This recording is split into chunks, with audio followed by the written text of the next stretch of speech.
Olha, este assunto, mas especialmente o porquê esses investidores estão vindo para o Brasil, é o nosso tema da conversa com a nossa primeira entrevistada do CNN Money. Ela é economista-chefe do Credit Suisse, Solange Surur, e ela está aqui conosco nessa abertura. Solange, bom dia, minha cara. Obrigada por estar tão cedo aqui conosco. É uma honra receber você aqui e formarmos um trio de mulheres nesse que foi um ambiente sempre tão masculino, e a gente estreia o CNN Money com 3 mulheres falando de economia aqui logo de manhã cedo na segunda-feira. Bem-vinda. Muito obrigada, bom dia. É um prazer enorme estar aqui nesse programa de estreia. Que bom. Solange, eu começo te perguntando o seguinte, minha cara.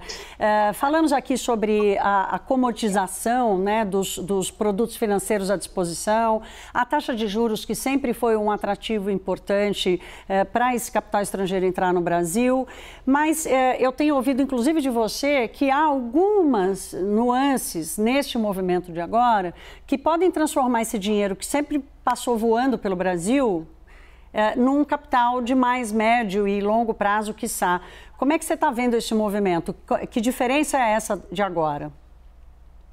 Não, com certeza. Esse movimento, na verdade, vem na esteira de um ambiente global muito favorável a emergentes, por conta de aumento de commodities, por conta do fato dos emergentes já estarem subindo juros há bastante tempo. A gente está começando a ver os países desenvolvidos a diminuir a acomodação monetária, enquanto que nós aqui já estamos com a Selic em 2 dígitos já faz há um tempo, e outros países emergentes também. Fora isso, a gente viu no finalzinho da pandemia, na abertura das economias, uma valorização dos ativos lá fora muito superior aos dos países emergentes. Então, os países emergentes, e aí principalmente o Brasil, é considerado barato. Agora, esse dinheiro que está vindo para o Brasil é uma parcela muito pequena do portfólio global dos investidores, e o que eu vejo é que poderia ser muito maior essa parcela destinada a todos os emergentes, especificamente ao Brasil, se não fosse algumas incertezas grandes que a gente está vivendo esse ano, principalmente em relação ao que será a política e o arcabouço fiscal no ano que vem. Solange, você tem muito contato com investidores estrangeiros, você falou que ainda tem mais espaço para vir dinheiro para commodities, isso está ajudando nossa bolsa, está ajudando também na queda do dólar, mas a minha pergunta é, o quanto que os investidores estrangeiros, eles sobrepõem essa questão de preço, essa questão econômica à política? Porque uma vez, inclusive, eu estava escutando de um economista também, que tem muito contato com estrangeiros, que ele estava falando que é o seguinte, que lá fora, os investidores estrangeiros, eles não ficam tão ligados à política quanto a gente internamente. Então, eu queria saber qual que é esse balanço para entender o que pode acontecer no segundo semestre. Em relação à política, o que importa é o seguinte, o que o Brasil vai fazer com a sua agenda no ano que vem? Vai aprovar alguma reforma? Porque nós precisamos, a taxa de juro real está extremamente alta, e isso não é sustentável. Primeiro, porque o país não cresce, e segundo, porque a dívida ela não entra numa trajetória declinante, pelo contrário. Ela vai para uma trajetória de explosão se o juro real continuar em patamar de 5,5 com 6. Então, o investidor quer saber se a gente vai conseguir fazer reformas que ajudem na consolidação fiscal e reformas que tragam aumento de produtividade e crescimento. É esse o foco do investidor que não vem de curto prazo para o Brasil, que não vem se beneficiar de juros altos, e sim de crescimento econômico, que é o que a gente está vendo, né? O dinheiro que está vindo vem para a Bolsa, não está vindo para a renda fixa. Então, esse investidor, ele quer saber o que o Brasil vai fazer a partir de 2023 para aumentar o seu produto potencial e o que a gente vai fazer para jogar esse juro real para um patamar mais baixo e, assim, trazer uma certa tranquilidade em relação à nossa capacidade de pagar a dívida.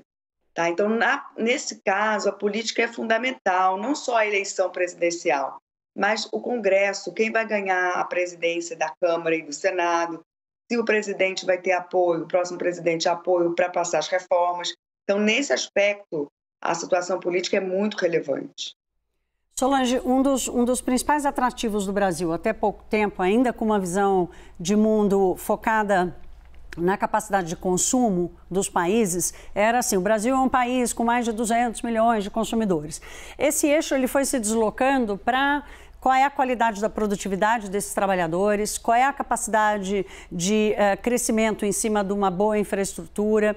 Como é que o Brasil vai conseguir atravessar fazer a transição para esse novo eixo do que é atrativo, né? Eu fiz um trocadilho aqui dizendo que o dinheiro está vindo, não é porque o Brasil é um porto seguro, é porque o Brasil é um porto atraente nas condições que estamos dando hoje. Então, eu queria te ouvir um pouco assim, se não é mais só apenas o mercado consumidor, se realmente precisamos fazer essa transição para um país mais produtivo, que gera uma riqueza de maior qualidade, portanto, com maior poder de distribuição, como é que nós vamos fazer essa transição? Por onde começar?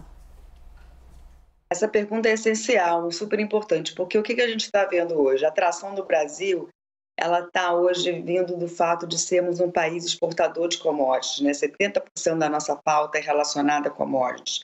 Não está vindo porque o Brasil teve um boom de produtividade, né? Que o trabalhador aqui está mais educado, mais propenso a adquirir novas tecnologias, não é isso que a gente está vendo. Só que o ciclo de commodities, ele dura um determinado momento. Né? Não existe um ciclo de commodities para sempre. E o Brasil, para deixar de ser menos vulnerável a esses ciclos, ao crescimento global, precisa, de fato, ter bases de fundamentos mais sólidos. Então, essas bases vêm da produtividade do trabalhador, que está completamente estagnada há mais de 5 décadas. O único setor realmente produtivo no Brasil é o agropecuário, porque ele é aberto para a competição internacional, ele é um setor bastante competitivo, né? Então, a gente tem que melhorar os outros 90% da economia.